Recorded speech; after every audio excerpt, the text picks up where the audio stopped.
दोस्तों, आज मैं जिस मूवी की कहानी आपको सुनाने जा रही हूँ वो आपको सोचने पे मजबूर कर देगी कि हम जिस पुलिस को भगवान मानकर उनसे मदद मांगने जाते हैं, पर अगर वही हैवान हो तो वो हमारे जैसे आम लोगों की क्या मदद करेंगे। और जब ऐसा शख्स उनकी मदद करता है जो है तो गुंडा बुरे लोगों के लिए, पर अच्छे लोगों के लिए वो एक फरिश्ते से कम नहीं। तो ये ऐसे ही एक फरिश्ते की कहानी है जो है तो गुंडा, पर सच्चाई के लिए वो किसी की भी जान ले सकता है। तो चलिए स्टार्ट करते हैं 2026 में आई तमिल मूवी डीसी की एक्सप्लेनेशन को।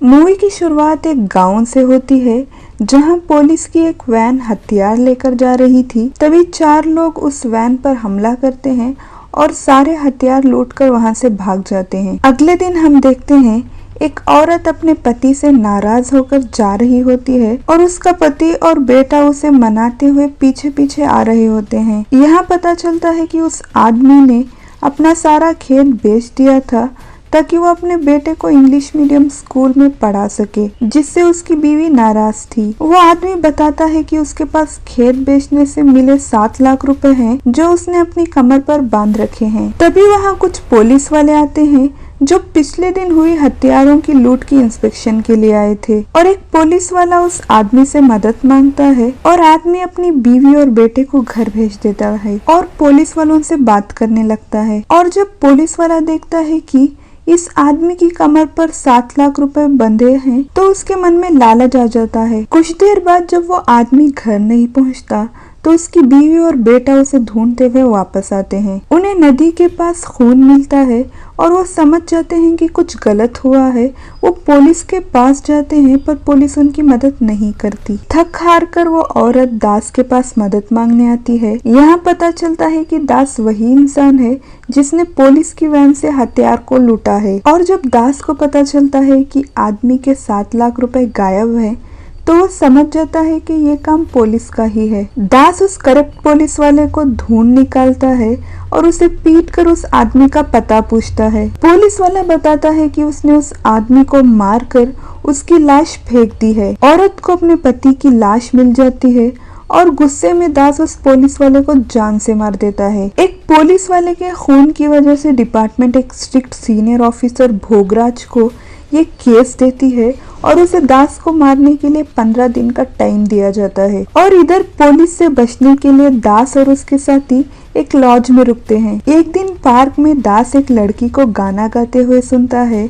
उस गाने को सुनकर दास बहुत इमोशनल हो जाता है क्योंकि वही गाना उसकी माँ गाया करती थी। वहाँ एक आदमी शोर मचा रहा था जिसे दास पीट देता है ताकि गाने के बीच कोई शोर ना हो। और जो लड़की गाना गा रही थी उस लड़की का नाम पार्वती था। अगले दिन दास पार्वती से बात करता है। पार्वती बताती है कि उसे सिंगिंग पसंद है पर उसे मजबूरी में यहाँ गाना पड़ रहा है और बचपन में उसकी बड़ी बहन को कोई उठा कर ले गया था, इसीलिए उसके घर वालों ने उसका बाहर निकलना बंद कर दिया था, जिससे परेशान होकर वो भाग आई थी। और तब एक म्यूजिक डायरेक्टर ने उसे धोखा दिया था और इसीलिए वो गुजारा करने के लिए वहाँ गाना गाती है। और पार्वती का सपना था कि वो भी ऑडियंस में बैठकर किसी और को गाते हुए सुने। दास उसकी ये ख्वाहिश पूरी करता है और उसे एक बार में ले जाता है और वहाँ दास पार्वती को अपनी कहानी बताता है कि उनके अपने मामा ने उसकी माँ का कत्ल कर दिया था जमीन को ऐंठने के लिए,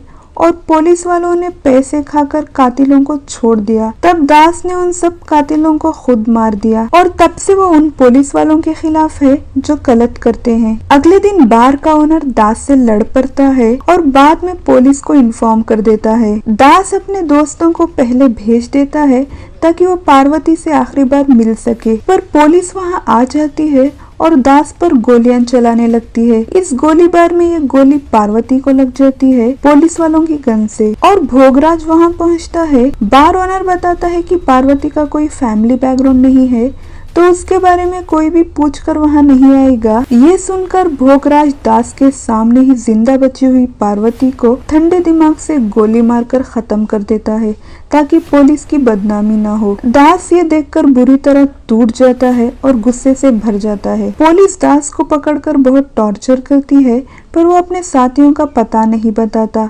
लेकिन पुलिस को उसके दोस्तों का ठिकाना मिल जाता है और हमले में दास का एक साथी सेबेस्टियन मारा जाता है। जब पुलिस दास को एनकाउंटर करने ले जा रही होती है तो वो उनके हाथों से भाग निकलता है और अपने बचे हुए दोस्तों के पास पहुंच जाता है। अब दास ने डिसाइड कर लिया था कि वो पार्वती और सेबेस्टियन की मौत का बदला भोगराज और उन पुलिस वालों से लेगा। भोगराज दास के मददगार अर्जू भाई को ढूंढ निकालता है और टॉर्चर करके मार देता है। इधर दास और उसके साथी उस बार ओनर को मारने जाते हैं जिसकी वजह से पुलिस आई थी। बार में दास एक लड़की को बुक करता है जिसका नाम चंद्रा था। चंद्रा प्रोस्टिट्यूशन का काम करती थी और बिल्कुल पार्वती जैसी दिखती थी। चंद्रा बताती है कि उसके अपने घर वालों ने ही उसे यहाँ बेचा है और वो यहाँ से नहीं निकल सकती, और ये सब दास सुनकर चंद्रा के लिए बहुत बुरा महसूस करता है और वो उसके साथ कुछ भी नहीं करता और वहाँ से निकल जाता है। दास वापस आकर बार ओनर को मार देता है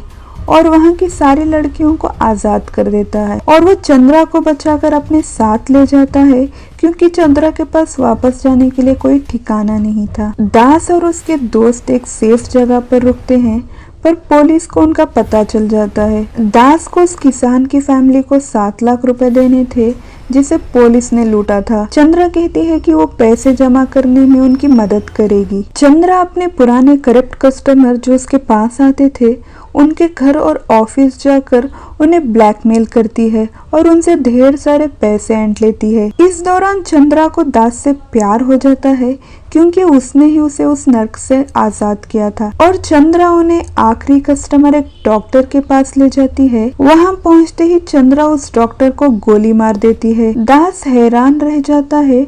चंद्रा बाद में बताती है कि उस डॉक्टर ने ही उसकी और कई लड़कियों की बच्चेदानी निकाल दी थी ताकि वो कभी प्रेग्नेंट ना हो सके, इसीलिए उसने बदला लिया है। दास का दोस्त चंद्रा को बताता है कि दास एक पार्वती नाम की लड़की से प्यार करता था जो बिल्कुल उसकी तरह दिखती थी। चंद्रा समझ जाती है कि पार्वती उसकी वही छोटी बहन थी जो घर से भाग गई थी और अब इस दुनिया में नहीं है। चंद्रा और बाकी लोग एक जगह रुके थे पर वहाँ का आदमी पुलिस को बुला लेता है और जब वो सब वहाँ से जाने के लिए निकलते हैं तो चंद्रा और दास के दोस्त पुलिस के आने से पहले ही एक दूसरी कार में बैठे हुए थे तो वो बच जाते हैं पर पुलिस दास को पकड़ लेती है और दास देखता है कि उस आदमी की पत्नी के हाथ में बच्चा है, इसीलिए वो किसी बेगुनाह को नहीं मारना चाहता था और पुलिस के आगे सरेंडर कर देता है। चंद्रा दास को बचाने की कसम खाती है और उनका ड्राइवर चंद्रा से कहता है कि अगर वो उसके साथ सोएगी तो ही वो उसकी कार उन्हें देगा और मदद करेगा। चंद्रा दास को बचाने के लिए हाँ कह देती है। दास के दोस्त पुलिस स्टेशन के बाहर बॉम्ब फोड़ते हैं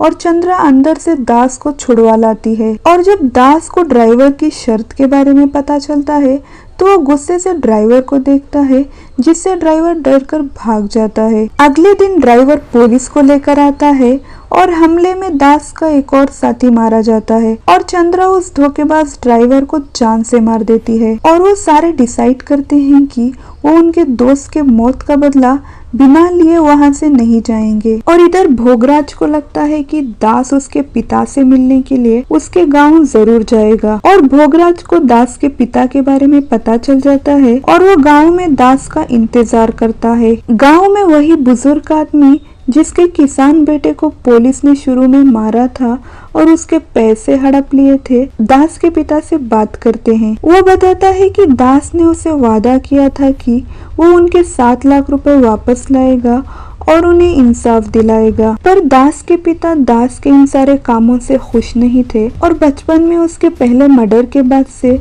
उसके पिता उससे सही ढंग से बात नहीं करते थे, तो दास के और उसके पिता के रिश्ते कुछ खास अच्छे नहीं थे। जब दास वहां पहुंचता है और उस किसान की फैमिली को उनके 7 लाख रुपए दे देता है तो तब दास के पिता समझ जाते हैं कि उनका बेटा गलत नहीं है, लेकिन फिर भी वो अपने बेटे को समझाते हैं कि वो ये सारे गलत काम छोड़ दे और वो वहाँ चंद्रा को देखते हैं और बोलते हैं कि दास चंद्रा के साथ कहीं दूर जाकर अपनी जिंदगी गुजारने लगे। तभी वहाँ भोगराज पहुँचता है। दास, चंद्रा और उसके बचे हुए दोस्त मिलकर भोगराज और उसकी पुलिस टीम से भिड़ जाते हैं।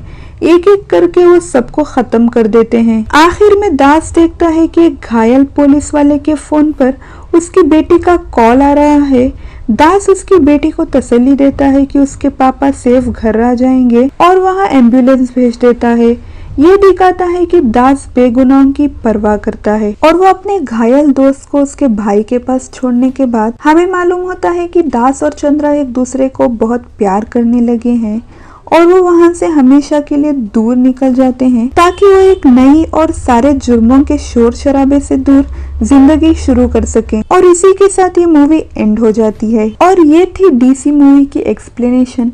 और अगर आपको ये मूवी की एक्सप्लेनेशन अच्छी लगी है तो वीडियो को लाइक करें और ऐसे ही एक्सप्लेनेशंस के लिए चैनल को भी प्लीज़ सब्सक्राइब करें। Thanks for watching. Until next video, good bye.